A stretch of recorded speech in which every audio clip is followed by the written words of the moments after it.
Alrighty guys, so welcome aboard first edition. Also welcome here to Lance. This is Lance's boat, and this is a fantastic vessel. So one, it's a Power Cat.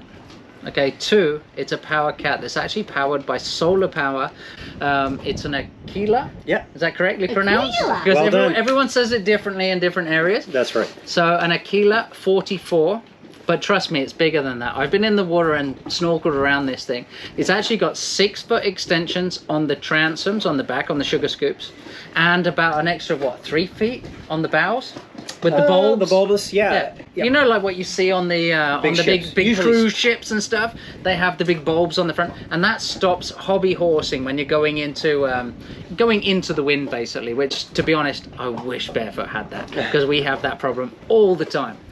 But anyway, so this one is a different one. Aquila 44 is now basically a 50 something.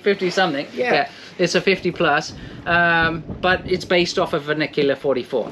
But the other difference that we've got on this one here is the fact that they've got rid of the diesel motors. So this is an electric powered boat.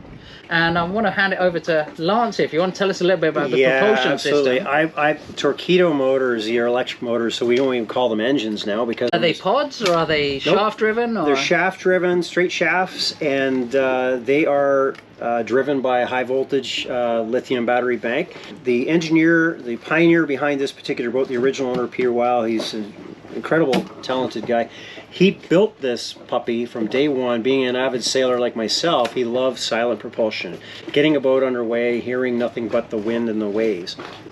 He stepped on an Aquila 44, the world's #1 selling Power Cat, and realized, oh, there's a lot of space and amenities. And you were like affiliated? No, not at all. It was a bit of a dream boat of mine, and I live vicariously. I hadn't even been to the Annapolis or Miami, the boat shows, Marine Max, wherever that these puppies are sold, but I had grown to love the layout and the amenities. Every boat, as you know, is a compromise, so you give and take.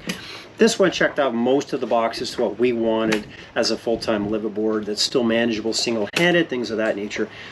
Well, I had shortlisted all the boats to an Aquila 44, but I also really appreciated what the industry was doing, is moving to eco-friendly solar propulsion, lithium battery bank. It's getting away from combustion engines. Do you feel like you've got into it a little bit early, or you think that this boat is up to the latest technology? I mean, with battery technology is changing, you can think about Tesla and all the different companies making different cars and stuff. What do you think here? Because yeah, Davey, honestly, that's a great question, because it's developing so quickly. You honestly wonder at what point do you jump in. Yeah. And if I think of Tesla, like you mentioned, for example, there was a point in time where I really admired what they were doing, and yet it's so unproven. Do I, don't I? Yeah. I don't know.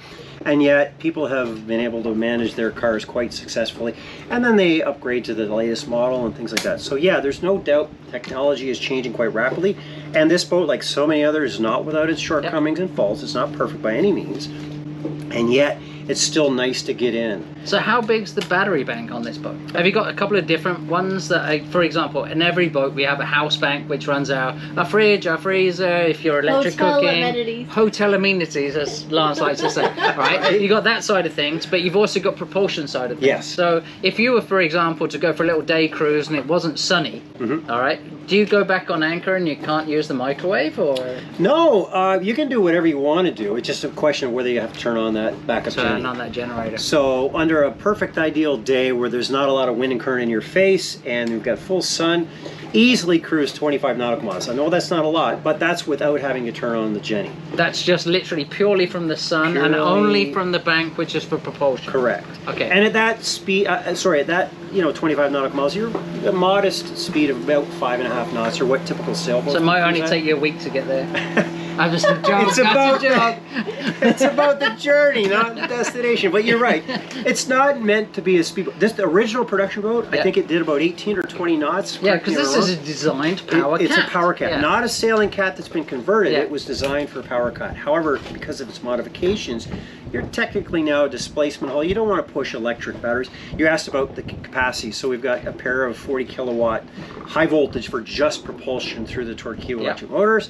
And then we have about 8 kilowatts reserved for hotel or house bank. House bank. Of which we've reserved currently one of 3 batteries for just things like the navigation instruments. We're still tweaking some of that. In fact, even the generator that you mentioned, you know, that is also being upgraded. Having learned, this boat is 4 years old now, having learned the shortcomings and what its So when you say upgrading the generator, do you mean putting a bigger kilowatt generator in, or just a different model, or is there something wrong with the one that came in, or?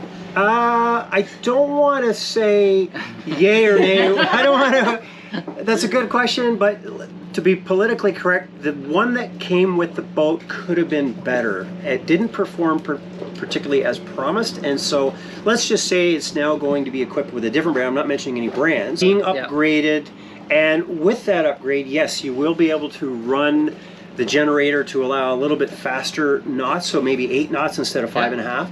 But also your charging capacity. So when you want to bring the batteries all the way back up to full, you probably will do it in half the time. So right now we dummy things down. We dial it back to about 17 kilowatts an hour when we're running the Jenny. Like when I was driving it the other day. Yes. And you told me off for being at 30. That's right. Well, we just imagine doubling that power now. That's going to make a big difference. Yeah, a huge difference. We did actually move this boat across from one anchorage to another the other day, and Davey got to drive. Lance let me drive, Davey. which was fantastic, and I appreciate that. It was good to be honest, though. I must admit there was a difference in the feel of the boat, 100%. Because I'm used to, basically this is a Power Cat. All right, which is basically what Barefoot is, the world's slowest Power Cat. All right, but when you play with the throttles, you know, you want to turn, you want to use the engines for turning, which is the best thing about a catamaran. You got twin screw. The best thing is about doing that turning. But when I was touching it and playing, so we were coming into a tight anchorage and we were moving around, and you were like, oi, oi, oi, you're over 30 kilowatts. And I was like, oh, you can't hear nothing, you can't feel nothing. Yes, you can feel the boat has more power, but it's the feeling in the boat. And normally noise. on Barefoot, I'm standing there, and if I push one engine this way and one end, it gets whirr, and you can feel it, you know, you can really feel your boat and feel the limitations, whereas this, you don't. I had you over my shoulder going, stop! Yes, I was chastising you for a moment, and in short bursts it's fine. And I'm too used to twin diesels, and you get that muscle of power through any wind or current or whatever. Now keep in mind, we didn't have the generator running. That might have been we did not have that. We were just on purely battery electric power. And so you just have to realize, you know, with a bigger boat, you just have to wait a little bit. Kind of like driving a giant bus versus a sports car. Yeah. It just, there's a lag time between things to be able to move. So what you're saying, you've got a bus, I've got a sports car. Yes. And that's okay. Again, compromise, right? Barefoot is a sports car. Yeah? We could just be his tender, really. Yeah. No, you'd be, anyway, you know. With diesels, of course, you've got instant gratification, knowing that you can power through just about anything. And this just takes a little bit of adjustment. You can muscle through certain things, but not all conditions like you might be used to. And so what I do love is, of course, there's no vibration, no diesel smell, no exhaust, no rumbling of the engines. Side of things must be much better. Oh, it's maintenance free as far as just the motors are concerned. These things are warranted for, you know, for at least 25 years. In fact, I think there's only one little set of bearings that you need to change after 16,000 hours, and they're like $35 bearings. There's no filters, there's no oil filters, no fuel filters, there's no... We'd have nothing to make videos about on our boat. If we didn't go wrong, we'd have nothing to make videos about. These are Torpedo engines? They are Torpedo Deep Blue, yeah. And they're about the equivalent of about an 80 horsepower per side. Per side. So we've got a bunch of different... So you use B&G electronics on here, the whole boat?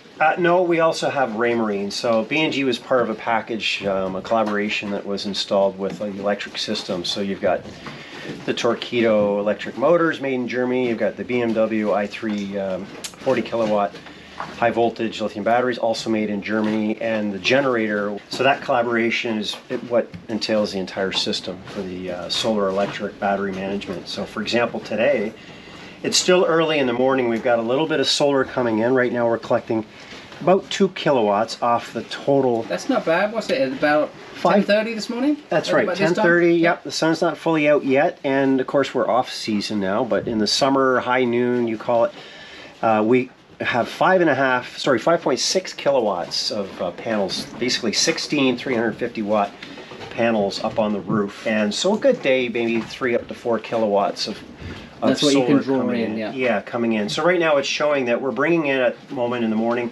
2 kilowatts coming off the panel. It's going straight to a low voltage battery system, and then when that is full, like it is, it'll spill off to the high voltage system by means of a DC-DC converter. And what that does, it's a bi-directional converter that will allocate which battery system needs it the most. So for example, on this screen we can see here there's the panel. Again, it's bringing in just shy of 2 now. There was a cloud that just came out. And we also have the low voltage, which we use for our house needs. And then we have a pair of high voltage batteries that we would use for propelling the boat. Currently, we're at a 71% state of charge. And we're energy balanced, so we have a surplus coming in right now. Even though we're using fridges, lights, charging cell phones, laptops, running a TV, etc., etc., etc., we're still currently bringing in a surplus of just over 1 kilowatt under a slightly cloudy early morning, and that number will increase as the sun gets higher and the clouds pass away. Yeah, exactly. And assuming we're not running things like, you know, air conditioning, water makers, whatever, all the excesses. So this sort of grid gives us an idea of where we're at our current state of charge, and through the different systems we can also change some of the settings. We can go into a series of different inverters, access things. For example, on this panel, Davey, I'll show you just for a moment, we have several inverters. We have a 3 kilowatt inverter for some of our you know, basic needs, you know, your outlets, your microwaves, things like that. The grill. We also have a 5 kilowatt inverter for things that require a little bit more, you know, water heaters, cooktop. And then we have a 15 kilowatt inverter. So we have a 15, a 5, and a 3. The 3 always stays on. Well, it's nice having redundancy as well, eh? It really is. We've got an assortment of breakers for different needs. We can tell, basically, we can turn things on and off as we need them and get a better idea of our energy use through this particular panel, as well as the other panel is really just standard with any Aquila, just basically your black water, your fresh water, and your tank levels and stuff. Yeah, and then we keep our log books and extra accessories. That's kind of an important note. You don't want to be running the water maker as you're. No, you don't run the water maker at the same time as you've got a discharge going overboard. Exactly. For sure. Yeah, so it's kind of a neat system, but if you've got a minute, I'd love to show you the what was once called an engine room is technically a motor room. We don't have engines on board anymore. There's no engines, so basically there should be a lot more room in there. Yeah, let's go take a look. Perfect. So what we got here is we've got a hatch that comes up from the deck. Yep. And as you can see, Lance is strolling down there. Well, most engine rooms do not step. See, you see that where Davy step? Do not step on the step. I didn't actually put any weight on it. No, I know, and it's all good. Yeah. Corey put these beautiful big stickers just as a reminder, because this is you can imagine a $30,000 battery. It's a 40 kilowatt high voltage BMW battery that provides the power. So this is the high voltage batteries, because you've shown me one time before under the floors. That's your house bank, isn't it? Exactly. Yeah. We can show you the house bank. It has just over 8 kilowatts of lithium, low voltage for, again, the I mean, 8 kilowatts, that's huge. I mean, our Barefoot, we're running at, we've got 800 amp hours. Well, these batteries, I mean, they provide the that's the power for the juice torpedo. for the Deep Blue, the Torpedo. Again, made in Germany, has about the equivalent of an 80 horsepower combustion engine. Cruising speeds at about 6 knots. We could run under battery alone for about 4 hours, which will give us roughly 24 nautical miles range. If we reduce that speed to a mere 4 knots, we can increase that to up to 60 nautical miles. So, well, if you've got solar power coming in and you're running in the daytime, obviously that's topping it up, isn't it? Yeah. So would that extend your range? Correct. It's giving a little bit of supplemental power, and for, I mean, extended ranges, that's when we fire up. That's why you've got the generator, the diesel generator, which is the one that's being changed out that we talked about. It is, yeah. It's being upgraded to provide a little bit more power, a little bit quicker charging times, a little bit cooler running for a number of different reasons. Well, it's also nice that if you can run the generator to power the boat, it doesn't matter if there's a big storm coming, you want to outrun it. You want to run the boat faster, you fire up the generator and you can do. I mean, this boat is. What can this boat do when it's got a diesel engine in it? This is, wasn't it close to 20? Yeah, you can imagine Volvo Penta D3 300 horsepower engines in each compartment. They were roughly, call it 18 knots, give or take, depending on the conditions, but it was a planing hull. Now, since the diesel engine's been ripped out and we've replaced it with, you know, quiet, silent, electric propulsion, and extended the hulls. She's now technically a displacement hull running at slow cruising speeds that are more familiar with sailors. Yeah, a bit like cruising, a sailboat. Yeah. So it's like us. We are on Barefoot, the world's slowest power cat. Yeah. Well, I think you may actually, have trumped us. Wait. You might be no, the you second are, right? slowest. You are.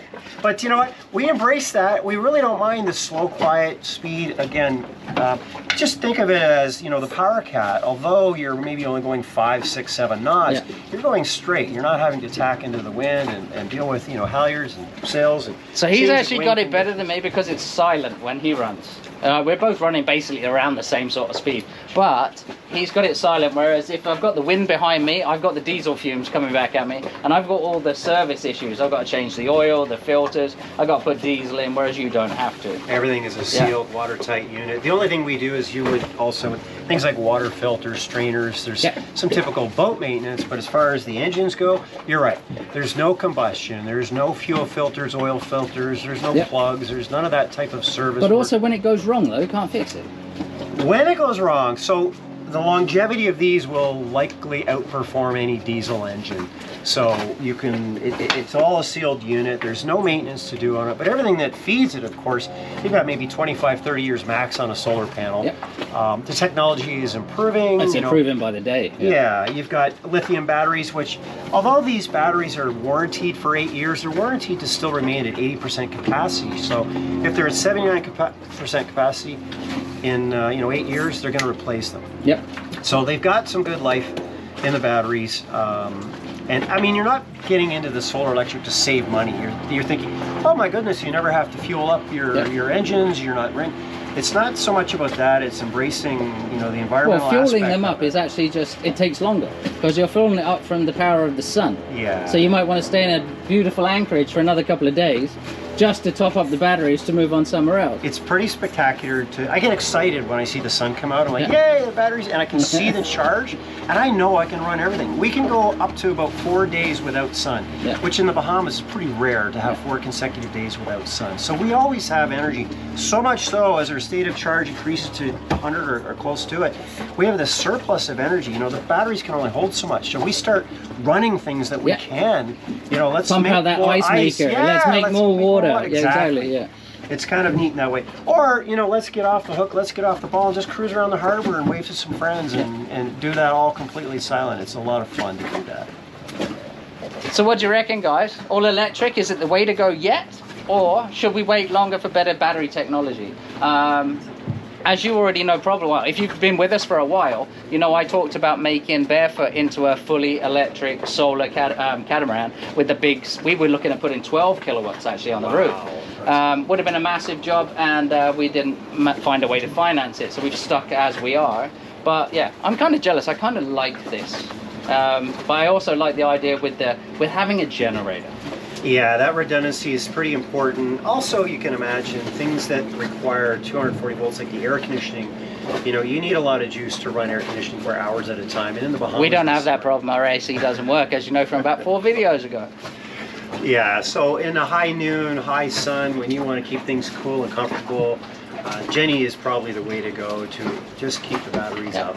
Yeah, sounds good. Sure. Well, thanks for giving us a tour, Lance. Always a pleasure, absolutely Davey. Fantastic. As well to you, Corey, over there. I'm going to leave you alone. I know you're working, but thank you very, very much. Cheers, mate.